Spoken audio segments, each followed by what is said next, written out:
The United States Navy controls the world's oceans with 11 aircraft carrier strike groups. It maintains military superiority in every conventional domain. Washington spends more on defense than the next 10 countries combined. American technology training and firepower remain unmatched across air, sea, land, space, and cyber domains. Yet a 21-mile-wide waterway in the Persian Gulf has become a strategic problem the world's most powerful military cannot solve. The Strait of Hormuz carries approximately 20% of the world's oil every single day. Trillions of dollars in global trade flow through this narrow channel between Iran and Oman, and Iran has repeatedly demonstrated it can threaten that flow whenever it chooses. Despite decades of planning billions in military investments and a permanent naval presence in the region, the United States has no good answer. This isn't about military capability. America could win any conventional engagement in the Gulf within days. Iranian naval forces would be destroyed. Coastal installations would be eliminated. Command structures would collapse. But that's precisely the problem. Iran has tuned Hormuz into a strategic weapon that exposes a critical blind spot in how Washington thinks about power deterrence and global commitments. They've engineered a situation where American military superiority cannot be effectively applied without triggering the exact crisis it's meant to prevent. The question isn't whether America can fight in the Strait of Hormuz. The question is whether America can afford to. To understand why Hormuz has become Washington's biggest blind spot, we need to look beyond the headlines about tanker seizures and missile boats. The real story is about how Iran engineered a trap that America's entire strategic planning system cannot see, and why that matters far beyond the Middle East.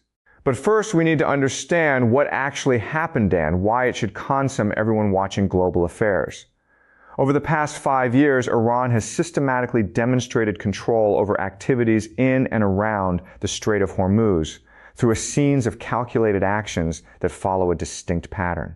In 2019, Iranian forces seized the British flag tanker Stena Impero in retaliation for the detention of an Iranian vessel near Gibraltar. The operation was executed in broad daylight, with Iranian commandos fast roping from helicopters onto the deck while Revolutionary Guard speedboats circled below. The message was unmistakable. Iran operates with impunity in these waters. That same year, several tankers were sabotaged through limpet mine attacks in the Gulf of Oman, just outside the strait.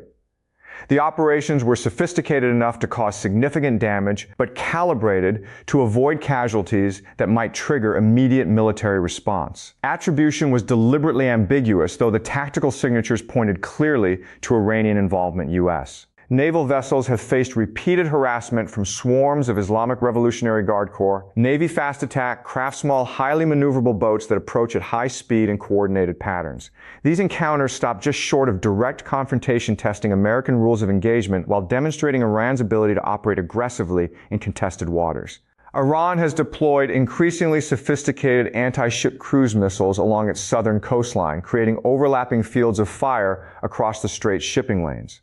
Naval exercises periodically disrupt commercial traffic, serving as demonstrations of capability paired with public statements, emphasizing Tehran's willingness to close Hormuz entirely if its own oil exports are blocked by sanctions. The American response has followed its own pattern. Washington established Operation Sentinel, a coalition maritime security initiative designed to escort commercial vessels and increase surveillance. Naval presence expanded. Diplomatic pressure intensified. Sanctions tightened. Yet the fundamental dynamic remains unchanged. Iran continues to demonstrate that it can impose costs and risks on Gulf shipping whenever it chooses, while the United States cannot guarantee prevention without triggering a broader war that closes the strait anyway. Recent developments show Iran expanding these capabilities further. More advanced anti-ship missiles with improved guidance systems have been integrated into coastal defenses. Coordination with proxy forces in Yemen and Iraq has tightened, extending Iran's operational reach beyond its own territory. Targeting systems have become more sophisticated, increasing accuracy against moving vessels. These incidents look like isolated provocations, but they're actually pieces of a larger strategic system that Iran has spent decades building on that exploits specific weaknesses in how America projects power. To understand how Iran built this system, we need to go back to the strategic decisions made in Tehran after the 1979 revolution, when Iran faced an existential threat and chose an unconventional path.